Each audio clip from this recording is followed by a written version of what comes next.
Bonjour, chers élèves. Toujours à propos de la leçon des fonctions numériques, nous allons parler aujourd'hui de l'interprétation graphique d'une fonction paire et d'une fonction impaire. Rappelez-vous, jusqu'à présent, nous avons parlé de la notion de fonction de façon générale. Nous allons parler de domaine de définition d'une fonction. Nous avons parlé de la courbe représentative d'une fonction. Nous avons parlé aussi de comparaison de deux fonctions. Nous avons parlé de quoi encore? Nous avons parlé de la parité d'une fonction.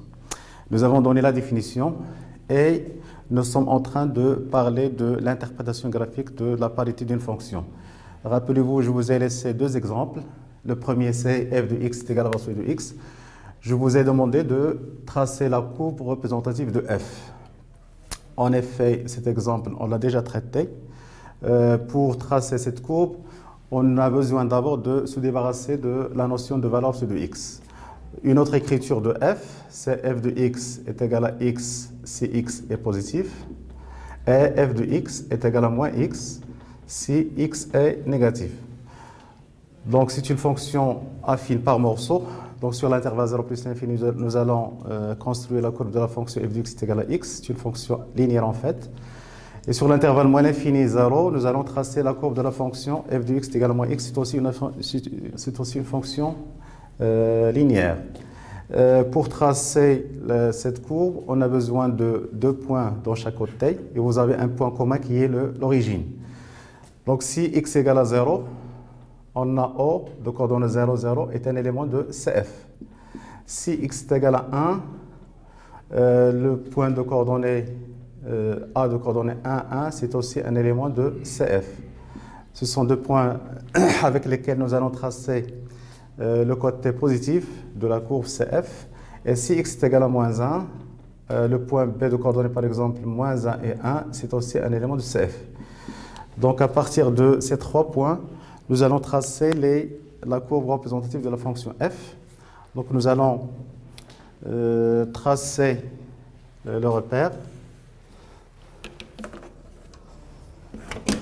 Et nous allons constater comment est la courbe de cette fonction paire.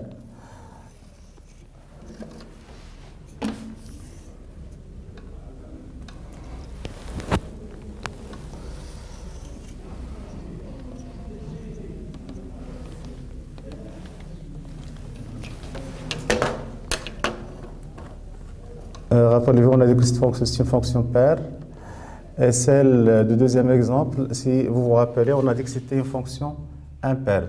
Donc le but de cette activité, en fait, c'est de remarquer quelque chose concernant la notion de fonction paire et celle de la notion de fonction impaire. L'origine, c'est le point de coordonnées 0, 0. Donc c'est un point commun aux deux parties de la courbe. Le point A, c'est le point de coordonnées 1 et moins 1 et 1, pardon. Donc la courbe, elle va passer par ces deux points. Par deux points, elle passe une droite et une seule. C'est le morceau de la courbe qui concerne la partie positive de domaine défini, c'est-à-dire 0 plus l'infini. Donc ça, c'est la droite de l'équation, y est égal à x. Pour la deuxième partie de la courbe, on va la tracer aussi par deux points. L'un des deux, c'est l'origine. Le deuxième, c'est le point de coordonnées moins 1 et d'ordonnée 1. Là encore, par deux points, il passe une droite et une seule. Donc nous allons joindre ces deux points. Vous avez sans doute remarqué que cette courbe, elle est symétrique par rapport à l'axe des ordonnées. Donc on a dit que f, c'est une fonction paire. Tout le monde peut constater ceci. En effet, f de moins x, c'est f de x, vu que la valeur absolue de x, c'est moins x. Et le domaine de définition, c'est R, il est symétrique par rapport à 0. Donc, qu'est-ce qu'on constate d'après cette courbe?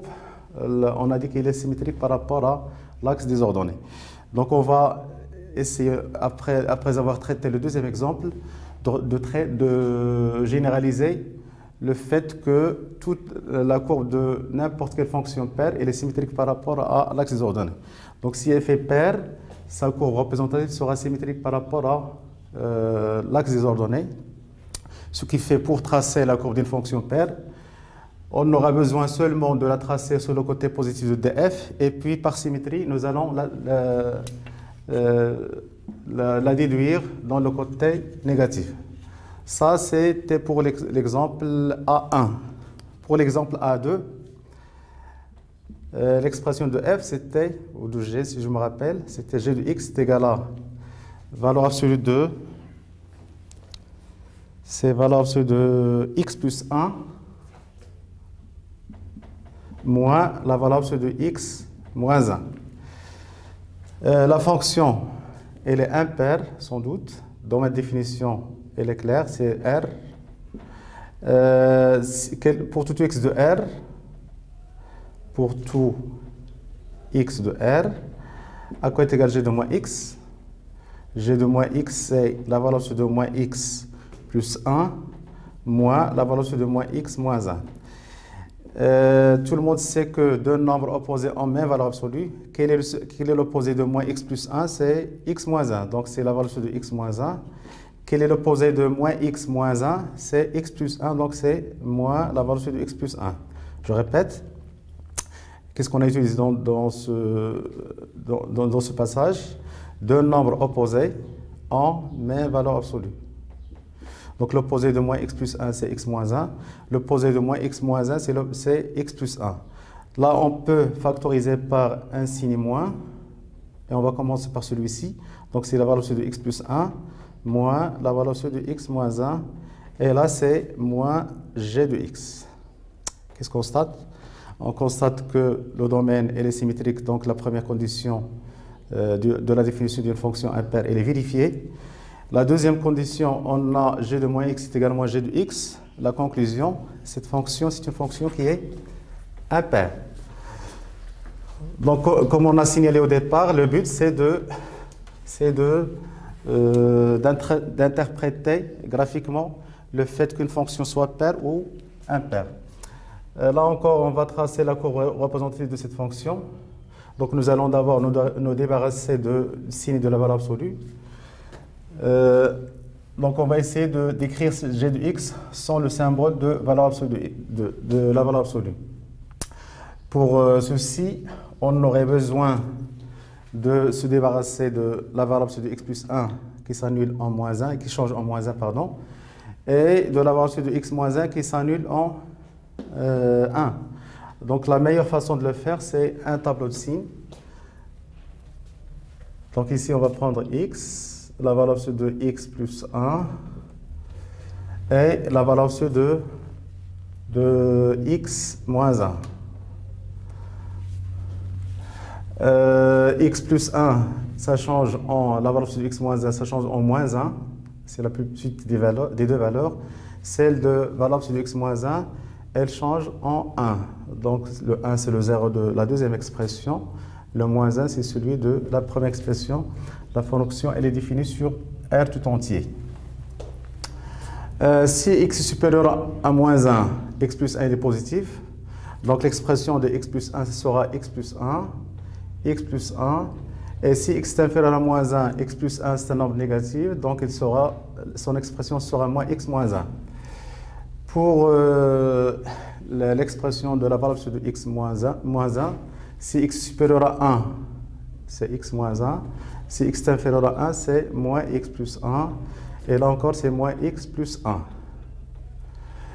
Et là, on va voir l'expression de g de x. N'oubliez pas que g de x, à quoi est égal? C'est la valeur absolue de x plus 1 moins la valeur absolue de x moins 1. Donc, on va effectuer une soustraction entre la première expression et la deuxième. Donc, moins x moins 1 moins x, donc à tout x. Donc, moins 1, c'est moins 2.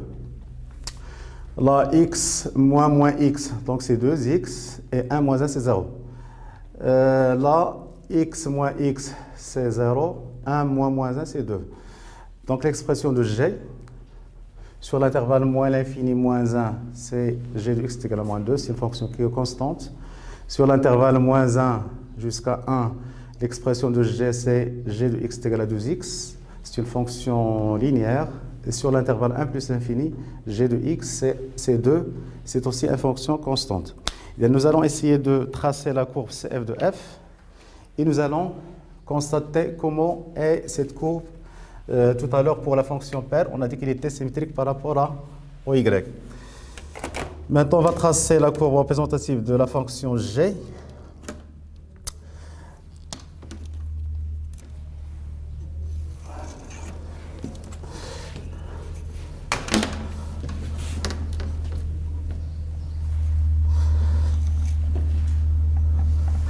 Vous allez sans doute remarquer que les repères que j'ai pris dans les deux, c'était des repères orthonormés en effet.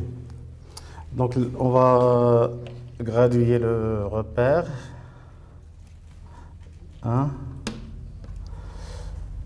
Quelles sont les valeurs dont on aura besoin? L'image de 1, c'est 2. Et on aura besoin de moins 2.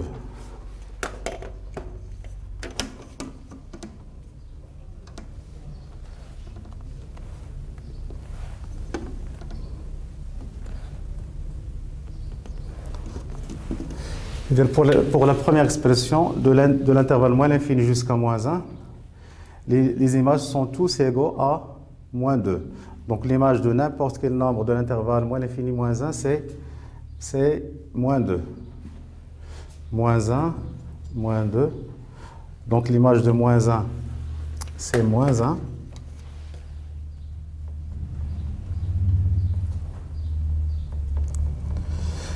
Et l'image dans l'intervalle moins l'infini, moins 1, je répète, toutes les images sont égales à moins 2. Donc vous aurez une demi-droite. La courbe représentative de la courbe G sur l'intervalle moins l'infini, c'est la demi-droite d'équation y égale à moins 2. Dans l'intervalle moins 1 jusqu'à 1, l'image de moins 1, c'est aussi moins 2. L'image de 0, c'est 0. L'image de 1, c'est 2.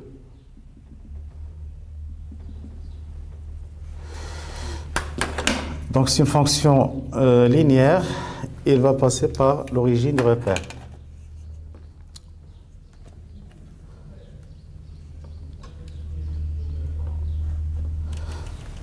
Et là, c'est la courbe représentative de la fonction g sur l'intervalle moins 1 jusqu'à 1. Là, c'est une demi-droite d'équation y est égale à moins 2. Là, c'est un segment d'équation y égale à 2x. Et à partir de 1 plus l'infini, l'équation de la droite, c'est y égale à 2. Qu'est-ce qu'on constate d'après la courbe? Tout le monde le voit, elle est symétrique par rapport à l'origine. Le symétrique de cette partie du segment, c'est celle-ci. Et le symétrique de y égale à 2, ce sera y égale à moins 2. Donc le but de cette activité, c'est d'interpréter graphiquement la représentation graphique d'une fonction paire et celle d'une fonction impaire. On a dit concernant la fonction paire, sa courbe elle est symétrique par rapport à l'axe des ordonnées. Pour une fonction impaire, elle est symétrique par rapport à l'origine du repère. Mais n'oubliez pas qu'on a pris un repère qui est orthonormé dans les deux exemples. Et de façon générale, en fait, on a besoin seulement que le repère soit orthogonal. Donc, on a dit que le but des deux activités qu'on a prises tout à l'heure, c'était d'interpréter graphiquement la courbe d'une fonction paire et la courbe d'une fonction impaire. On a dit que la courbe d'une fonction impaire elle est symétrique par rapport à l'axe des ordonnées et l'axe OY. Celle d'une fonction impaire elle est symétrique par rapport à l'origine du repère. Donc, de façon générale, vous avez une propriété à connaître. Notez bien que le plan doit être rapporté à un repère orthogonal OIJ. Donc le plan P est rapporté à un repère orthogonal OIJ, soit f une fonction numérique et CF sa courbe représentative relativement au repère qu'on a pris tout à l'heure. Donc f est paire signifie que CF est symétrique par rapport à l'axe des ordonnées, c'est-à-dire OY. F est impaire signifie que sa courbe elle est symétrique par rapport à l'origine. Donc, si vous avez à tracer la courbe d'une fonction paire ou impaire, il suffit de la tracer dans le côté positif et la déduire dans le côté négatif en utilisant soit la symétrie axiale pour la fonction paire, soit la symétrie centrale pour une fonction impaire. Donc, s'il s'agit d'une fonction impaire, une fonction paire, si CF dans le côté positif est là, donc dans l'autre côté, elle sera symétrique par rapport au Y. Cette distance doit être la même que celle-ci. Et là encore, cette distance doit être égale à celle-ci. Donc la courbe elle sera symétrique par rapport au Y. On a le but, l'utilité d'avoir une fonction paire, c'est pour tracer sa courbe. On ne va pas la tracer sur le domaine tout entier. On aura besoin tout simplement de la tracer sur le côté positif de df et puis la déduire dans le côté négatif. Ça, c'est pour une fonction paire. J'espère que le schéma il est un peu clair. Nous n'avons pas de carreau ici. Donc, elle doit être symétrique. C'est la courbe CF d'une fonction paire. Pour une fonction impaire, si la courbe CF de f est là, et s'il est impair, l'autre morceau de la courbe sera s'il est dans le premier cadran, le deuxième sera dans le troisième cadran. Donc cette distance doit être égale à celle-ci. Et cette distance, par exemple, doit être égale à celle-ci. Donc c'est la courbe d'une fonction impaire. Ici, f impaire. Et là, c'est la courbe d'une fonction paire. Je répète. Donc, quelle est l'utilité d'avoir une fonction paire? Sa courbe représentative est symétrique par rapport à OY. Donc, il suffit de tracer la courbe sur le côté positif de f et puis la déduire par symétrie dans le côté négatif de df. Pour une fonction impaire, donc il suffit de tracer la courbe sur le côté positif et la déduire par symétrie centrale dans le côté négatif. Si vous avez une fonction paire, il se peut que CF soit là, son symétrique sera là. Ou bien, si CF est ici dans le quatrième cadran, sa symétrie sera dans le troisième cadran. Pour la fonction impaire, si le premier morceau est dans le premier cadran, son symétrique sera dans le troisième cadran. Si le CF est dans le deuxième, le symétrique sera dans le quatrième cadran. Ça, c'est concernant la notion de fonction paire et de fonction impaire. Maintenant, nous allons passer à un autre paragraphe concernant les variations d'une fonction. C'est le paragraphe, j'espère, 4, grand 4. Donc, on va parler des variations d'une fonction. On dit aussi monotonie d'une fonction. Parfois, on dit variation d'une fonction ou bien monotonie d'une fonction. Monotonie d'une fonction. Donc, le but du paragraphe, c'est de connaître qu'est-ce qu'une fonction monotone. Et avant de donner la définition, nous allons prendre une activité. Si on considère la fonction définie par, c'est un exemple qui est très simple, soit f, la fonction définie par f de x égale à 2x plus 1 par exemple. C'est un très simple exemple. Le but de l'activité, c'est de voir comment varient les images selon les antécédents. Si on prend un élément quelconque, Quel est le domaine de définition de cette fonction? Elle est claire. Le domaine de définition de f et r. Si on prend deux éléments quelconques de R, on va prendre soit x1, soit x1 et x2, deux éléments de R, deux éléments de R, tels que x1 est inférieur à x2. Donc le but, nous allons comparer l'image de x1 par f et l'image de x2 par f. Pour aboutir à f de x1, on aurait besoin de multiplier par 2 et puis ajouter 1. Et la même chose pour x2. Donc si on veut arriver à f de x1, si on multiplie par 2, soit x1 x2, deux éléments de R tels que x1, inférieur à x2. Donc si on multiplie les deux côtés par 2, on aura 2x1 est inférieur à 2x2. Remarquez que l'ordre ne va pas changer puisqu'on a multiplié par un nombre qui est strictement positif. D'où, en ajoutant 1 aux deux membres, on aura 2x1 plus 1 et sera inférieur à 2x2 plus 1. Qu'est-ce qu'on remarque? Là, c'est l'expression de f de x1, c'est-à-dire que f de x1, elle est inférieure à f de x2. Donc, nous avons pris deux éléments x1 et x2, tels que x1 est inférieur à x2. Nous sommes aboutis au fait que f de x1 est inférieur à x2. Donc, x1 et x2, ainsi que f de x1 et f de x2, elles varient dans le même sens. Ce genre de fonction, elles l'ont appelée une fonction qui est strictement croissante.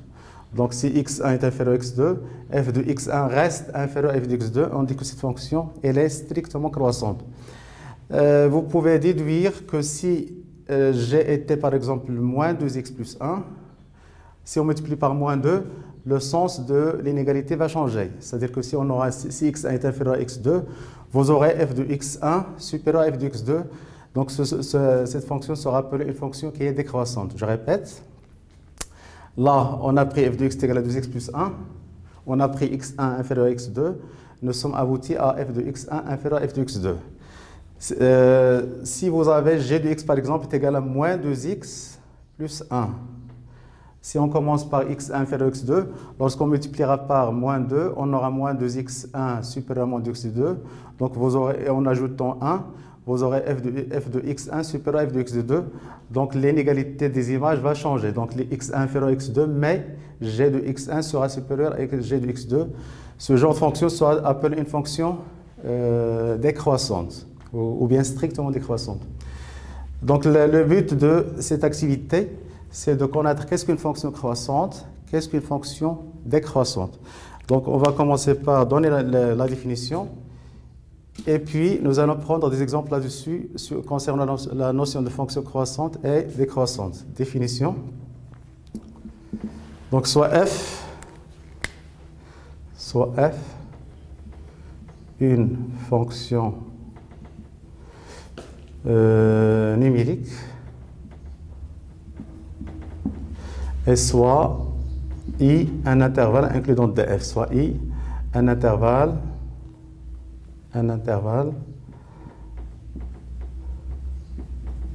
inclus dans df. Qu'est-ce qu'une fonction croissante? Donc f est croissante, sur i signifie que pour tout x1 et x2 de i, si x1 est inférieur à x2, alors f de x1 est inférieur ou égal à f de x2. Remarquez bien, là on a x1 inférieur strictement à x2, on verra plus tard pourquoi. Si x1 est inférieur à x2, alors f de x1 est inférieur à f de x2. Et si x1 est inférieur à x2 et f de x1 inférieur strictement à f de x2, on dit que f elle est strictement croissante. Donc la différence entre les deux, c'est l'inégalité stricte dans les images. F est strictement croissante sur i, signifie signifie que pour tout x1, x2 de i, si x1 est inférieur à x2, alors si, donc vous avez une condition ici, alors f de x1 il est inférieur strictement à f de x2. Si vous avez compris cette définition, sans doute vous aurez donné la définition d'une fonction décroissante. À votre avis, quelle sera la différence? Au lieu de x1 inférieur à x2, vous aurez f de x1 supérieur ou égal à f de x2. Ça, c'est pour une fonction décroissante. Et pour une fonction strictement décroissante, si x1 est inférieur à x2, alors f de x1 sera supérieur strictement à f de x2. C'est ce qu'on va noter maintenant. Donc, nous avons pris la définition d'une fonction croissante, fonction strictement croissante. Maintenant, nous allons donner la définition d'une fonction décroissante et d'une fonction qui est strictement décroissante, dans le but de donner des exemples après. La troisième définition, f est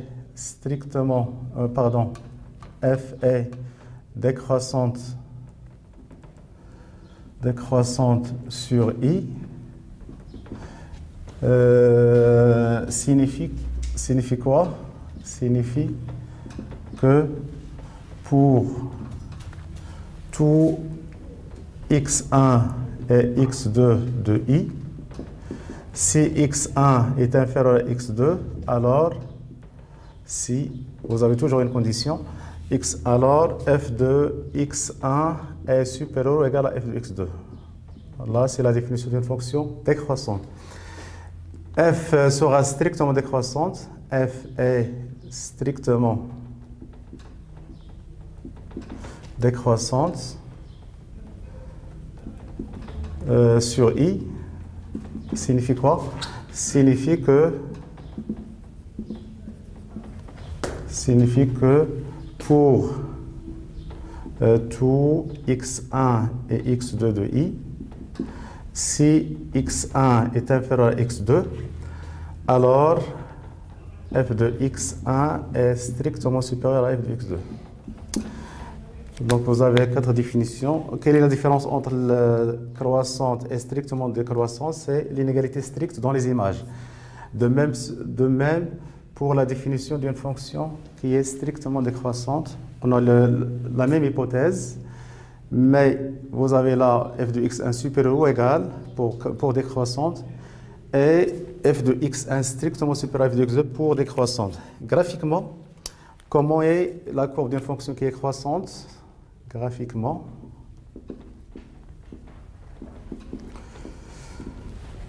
si vous avez une fonction croissante, on a dit que si x1 est inférieur à x2, l'image de x1 sera inférieure à celle de x2. Donc, c'est par exemple, vous avez l'image de x1 là. Il faut que l'image de x2 soit supérieure à celle de x1. F de x2. Donc, on peut lier ces deux points par n'importe quelle courbe.